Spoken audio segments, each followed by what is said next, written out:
in the air, on land and sea, versified for right and freedom, and to keep. The conflict between the United States and the piratical powers of the Barbary Coast was a story of patriotism and American resolve. America's war with the Barbary powers birthed a powerful American Navy and Marine Corps, and the Treaty of Peace and Friendship with Tripoli served as a temporary truce until a permanent solution could be accomplished with the diplomacy of both words and cannons. The conflicts and compromises that America was forced into by the Muslim pirate countries of North Africa were essential for the survival and growth of a young America. But when did this all happen? Who were the Barbary pirates? What did they hope to accomplish? And why America?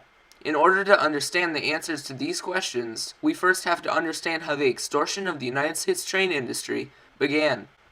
Originally, France, Great Britain, and Spain struggled with escaping the clutches of the Barbary corsairs, predatory enemies of the Mediterranean who were feared by most traders.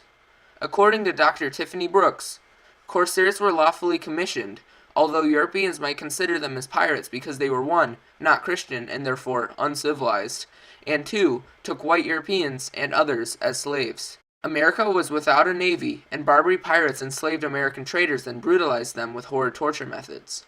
The Barbary corsairs were cunning and merciless, and pirates like the Barbarossa brothers tortured captives as they saw fit. One corsair named Abdrahman justified this cruelty, stating that according to his holy book, the Quran, all nations which had not acknowledged the Prophet were sinners, whom it was the right and duty of the faithful to plunder and enslave. On one such account, the brutality of the corsairs was displayed by Pierre Dan, who documented a series of engravings and writings as a slave in the book Histoire des Barbaries et de ses Corsaires. Over time, the European countries realized that they could pay off the pirates with an annual tribute, allowing for a treaty backed by gifts rather than honor or militaristic force. This was beneficial for the pirates because they didn't have to extend as many resources to get their loot, and it was beneficial for the victims because they lost less money through tribute than they would have in captured trade vessels and ransoming for enslaved hostages. Bennerson Little, pirate expert, explained in an interview with me, "It was simply cheaper to pay tribute or blackmail than engage in naval expeditions. When America was still under the wing of Great Britain, it enjoyed the protection of Britain's tributes. When America broke away from Great Britain on July 4, 1776, young America's independence brought with it new predators. America now had to deal with 3 Barbary states, Tripoli, Algiers, and Tunis. As one might expect, the young country attempted to follow in its parents' footsteps and bribe the thieves. This is where the internal conflict of America begins. Thomas Jefferson, Secretary of State, formulated the idea of establishing a powerful navy to fight off the pirates. We ought to begin a naval power if we mean to carry on our own commerce. Can we begin it on a more honorable occasion, or with a weaker foe? On March 27, 1794, Thomas Jefferson ordered 6 naval vessels to be built. Some critics, however, including Vice President John Adams, argued that the tribute system had protected colonial American shipping with less risk and cost. Adams's opinion became more popular, and on November 28, 1795, the United States of America purchased peace with Tunis and Algiers by supplying a frigate and over $800,000, almost $15 million today. The shipbuilding was nearly halted, but George Washington, who was president at the time, persuaded others that it would be unwise to abandon their chance at a fleet. The reasoning for the continuation was as much a move for economic growth as it was for national defense, according to Dr. Tiffany Brooks. In June 1797, the United States agreed to the Treaty of Peace and Friendship, signifying good intentions between the United States and Tripoli. While the Bashaw of Tripoli, Yusuf Karamanli, believed that he was receiving the riches of blackmail, including the promise of more vessels and annual tribute, the U.S. was, in fact, merely biding their time to strengthen their navy. Fast forward to September 19, 1800.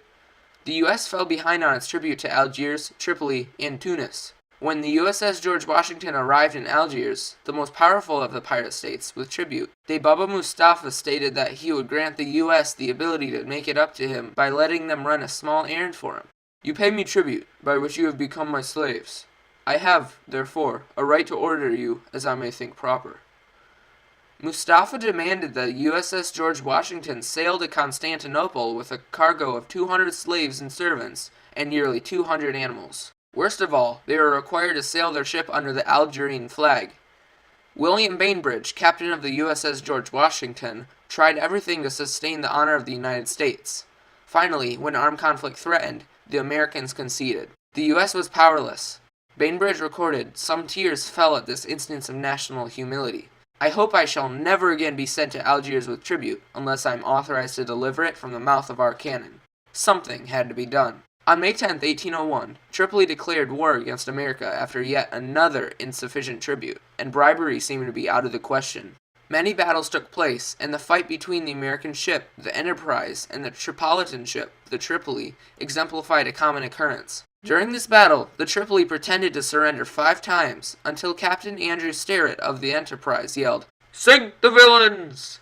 and blew the ship to bits. The captain of the Tripoli threw the flag into the water, showing true defeat. This battle proved the pirates to be untrustworthy. On October 31st, 1803, another naval battle took place. In this conflict, the USS Philadelphia was giving chase to a Tripolitan ship when it got stuck on a reef. After hours of struggle, the USS Philadelphia was forced to surrender. The pirates now had a superweapon. The only way to right this wrong was to get the Philadelphia out of Barbary hands, and naval officer Edward Preble had a plan. "Enter the harbor in the night. Board the frigate Philadelphia. Burn her, and make your retreat good." Stephen Decatur, a U.S. Navy captain, would pilot the Intrepid, and the USS Siren would be disguised with a fresh coat of paint as a Tripolitan merchant ship. In the night, the deed was done. Decatur and his men snuck aboard the USS Philadelphia, sliced about 20 pirates to pieces, and lit the ship on fire with torches. Although it was the United States' own vessel, this was perhaps the greatest triumph yet against the thieves. As a sign of gratitude, Decatur received a ceremonial sword named the Mameluke. Morale was high, and America wasn't done yet. It was time America took the war straight to the harbor of Tripoli. On March 6, 1805, General William Eaton, a man of many talents, led a group of 400 men to the city of Dern. Among this group were 10 American Marines, 90 Tripolitan foot soldiers associated with a former Tripolitan leader, and about 300 Greek or Arab mercenaries. After a 500-mile march that lasted 53 days, General William Eaton and his army attacked the city of Dern on April 27, 1805. The city fell, and only 2 Marines were dead. The Marines' first battle was won. Eaton expected that he was going straight to the city of Tripoli after to take on Yusuf Karamanli, but Tobias Lear, a diplomat, was under the impression that diplomacy through words was still desirable. Tobias Lear negotiated a new purchase peace on June 4, 1805, which stated that the Bashaw of Tripoli shall receive from the United States of America the sum of $60,000 for the exchange of the members of the USS Philadelphia. In America's eyes, Tobias Lear had just cost them the war. He had betrayed William Eaton, upset at the unnecessary deaths of his Marines. In Yusuf's eyes, he had won the war, becoming the piratical king of strategic conflict and compromise. Years later, Tobias Lear's guilt became unbearable, and he took his own life in 1816. But Decatur, thirsty for revenge, went back to Algiers in the June of 1815, after James Madison started the Second Barbary War.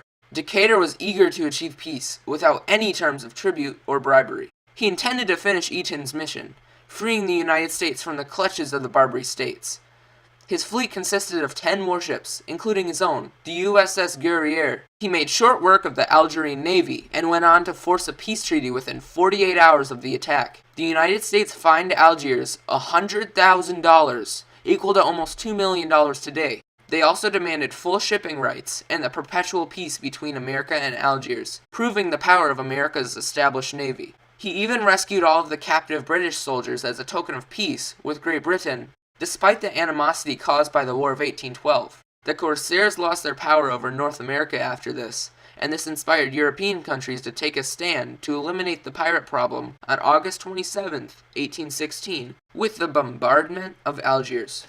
America's war with the Barbary powers birthed a powerful American navy, and the treaty with Tripoli bode time until the eventual peace forced by Stephen Decatur ended all conflicts between America and the Barbary powers. Along this road of conflicts and compromises, it was proved that peace could only be established by utilizing both words and cannons. "'Tis done, the horned crescent falls, the starflag flouts the broken walls." High below, and so sail we, a sailing down along the coast of high Barbary.